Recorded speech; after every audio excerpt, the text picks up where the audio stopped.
Hi, it's Josh Brown. I'm here with Barry Ritholtz, and we are live from the compound to talk about free versus cheap. Stick around.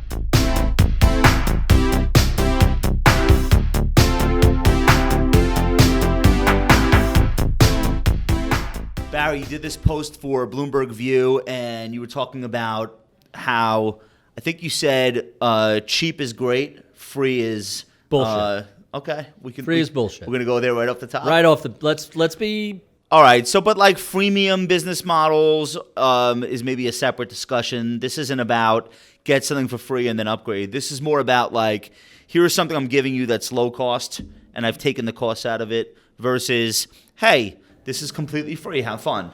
There's a big distinction. That's right. When we talk about low cost, we want to reduce costs. Costs are a friction. Costs are a compounding drag on returns. Anything involving investing, cheaper is better than more expensive. No matter what, or just as a rule of thumb? So Morningstar did this wonderful study about 7-8 years ago, and their whole model is the star rating of Morningstar.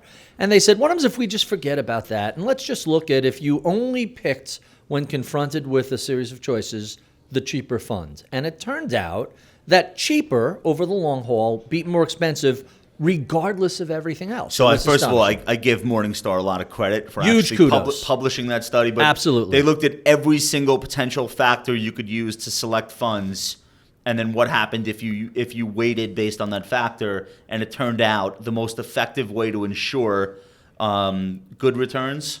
I don't think they said outperformance. I think it was more like who will give you the best chance at outperformance. Right. Was if you selected the lowest cost fund in that in the grouping. Not only do they get kudos for publishing that, but they come back and revisit it every couple of years. And good for them. And I don't think it's changed. No, it absolutely has not changed. All right, so what was the gist of your post? So cheap is good. Well, if cheap is good, well, what's cheaper than free? But it turns out that that's a tap into the whole free lunch concept. It's one thing if your family members do something for free, or if a charity gives something away. That's very different than a for-profit company who earns their living selling products and services, giving something away for free.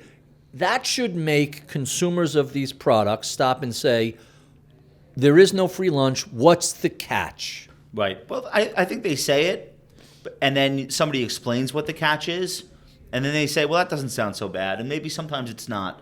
Like, for example, free investing tools or free funds with zero internal expense ratio, zero cost. What's the cost? So let's take a look at that. And the example I used was investing giant Fidelity. Now, don't get me wrong. Fidelity offers a ton of tremendous products, very good mutual funds, very good custodial services. They've been a brokerage firm for forever. Fidelity is one of the largest investors in the world.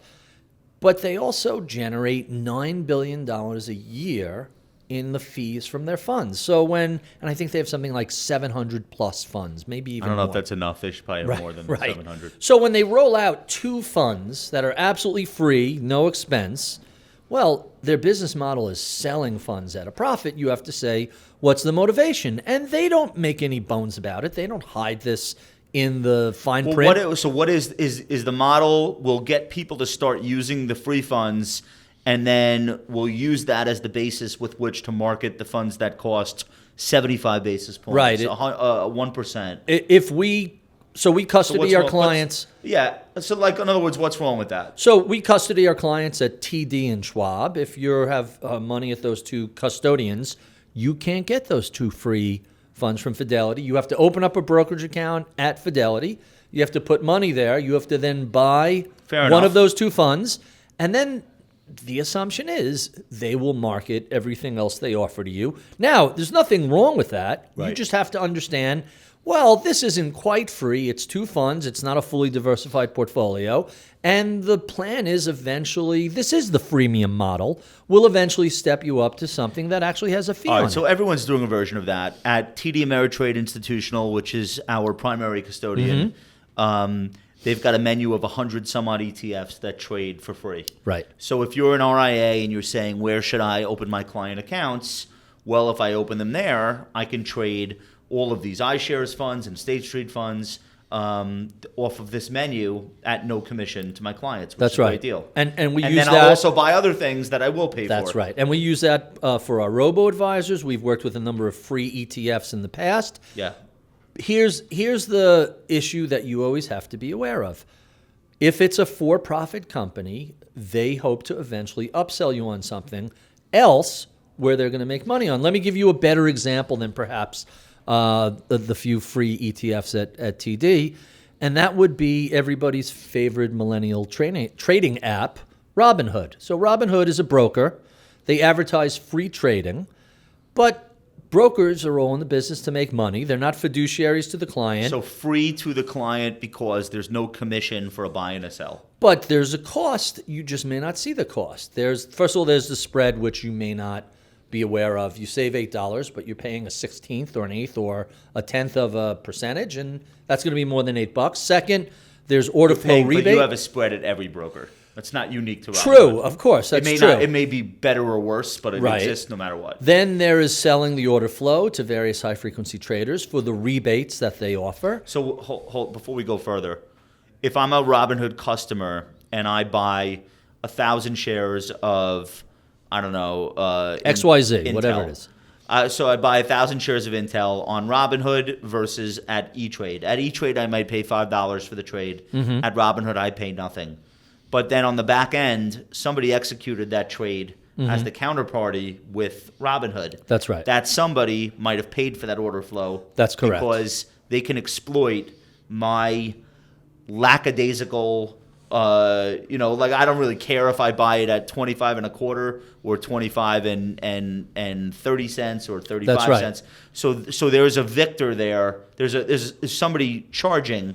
You don't see them directly because they're on the other side. But by the way, other brokers have the right to do that. Of course. But when they are charging $5, $8, $10, they have a little bit less of an incentive, and they know they have to have some balance. The most important part of free, forget a multi-million-dollar portfolio. If you have a $100,000 portfolio, the difference between $8 at TD or free at Robinhood is essentially zero.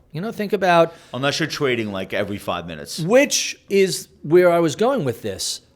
$8, even though it's a tiny sum, it kind of acts as a little bit of friction and gets between you and the part of your brain that, is looking for the vein and wants that hit. Free trading has a tendency to encourage more trading. Takes the roadblocks down. Takes the friction away. So no one's done the full-on study yet.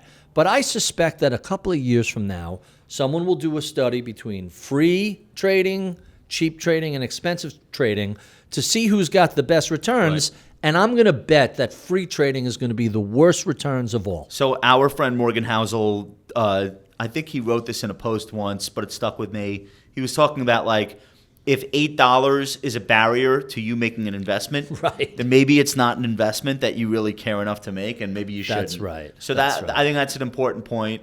And then the other side of that is stock loan. So like Robinhood, look, there are certain stocks that are easy to borrow. There's enough if you want to short, right? If you want to short, if you're a hedge fund and you want to put on a short sale against Apple, you're not going to have a problem borrowing the stock. Right, that's right. It's $1 trillion market cap. Everyone owns it. It's widely dispersed.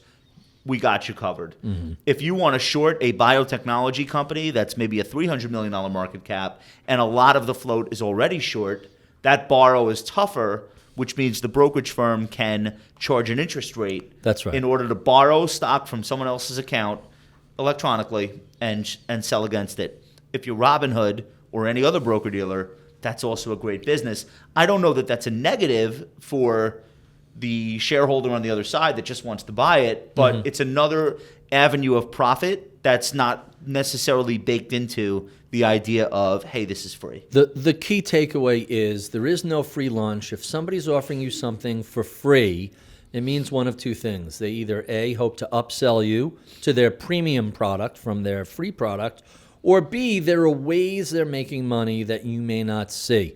So we custody at Schwab. We're fans of them. They do a real nice job. They offer a ton of ETFs. They offer their own robo-advisor. Actually, you and I have not criticized them for this, but I've seen lots of criticism on the internet about the big slug of Well, cash. the B2C robo-advisors Right. like Wealthfront have made this Right. a crusade. That's exactly right, which is ironic given what Wealthfront did with risk parity. That's a whole nother conversation. But what Schwab basically said is, we're going to hold 9% of our portfolio in cash. Oh, and our cash account generates some fees on the side. So there's some way that free pays them. Now we can have a debate of how much cash is too much. We think if you're invested for 10, 20 years, you want as little cash as possible. However, when you have a little volatility coming up, a little cash doesn't feel terrible. So they can make a defendable argument that 9% is a reasonable amount. So if you're a market sort of efficient, I'm a buy and hold person, Right. and so then your argument for holding 7%, 9% in cash is no way. Right. That's ultimately that's a drag on returns. Exactly. And so that's a cost that is not factored into what you're saying the cost is. It's there, but it's not apparent unless you understand what carrying 9% cash does to long-term returns. And if theoretically, if you're a typical robo-advised client, it's not a big dollar amount, Right. but you're investing every month. Volatility is not an issue for you because Right. you don't have enough assets to really have that much to lose, and you probably have like among the longest time horizons possible because you're young and you're paying into it. So, right. So a small account where you're throwing $100 in, they'll let that build up to 9%. And once it's over 9%, they'll take a where do you chunk get in. the 9% isn't across all of their portfolios. It's one example that people have used. I think it was either from one of either Wealthfront or Betterment in one of their criticisms specifically said that. But pick a number, 5, 6, 7, 8, 9%. It's that much less money that's in equities, and therefore is going to be a Especially drag. now where there are actually alternatives to a 0% cash holding. There are money market funds. There are even like T-bill ETFs. There are ways that you can earn 1%, 1.5%, 2% on essentially short-term instruments that give Right. you the same optionality as cash, even if they have a slightly higher quote-unquote risk. It's liquid. You could move to cash whenever you want. You're getting a better return. Now, any given account, a 1% return on 10% of your portfolio is kind of meaningless. But now you look across aggregate. But it ain't zero. Right. Aggregate over hundreds of millions or billions of accounts, and suddenly that starts to add up 10 million, 20 million at a time. And so the thinking is, well, we're going to offer this for free. It's not quite free because of the drag of cash and because of what we can earn on cash. So my point is, and again, You're paying. For any of these products, you're paying in some way, either in the present or in the future. But it's just not quite the way that you're accustomed to being charged. And maybe if you don't read fine print or understand these concepts, you're just not aware that you're paying something. Which, Right. by the way, I'm all for. I think everyone should. If you really think you've built something that's good, it should cost something to the user. So our perspective, and we've talked about this internally, is we don't want to compete with Vanguard. We don't have that scale. We offer a product that we believe is worth what we charge for it. And if we were in some ways going to figure out a way to make it look like zero, but really kind of charge in a secondary way, it's not the most straightforward way to deal with clients. Right. There is no free we'll do lunch. financial planning for you, but you agree to use us to wash your car. Right. So like all of your car washes for the next 3 years, like our people have to come do them.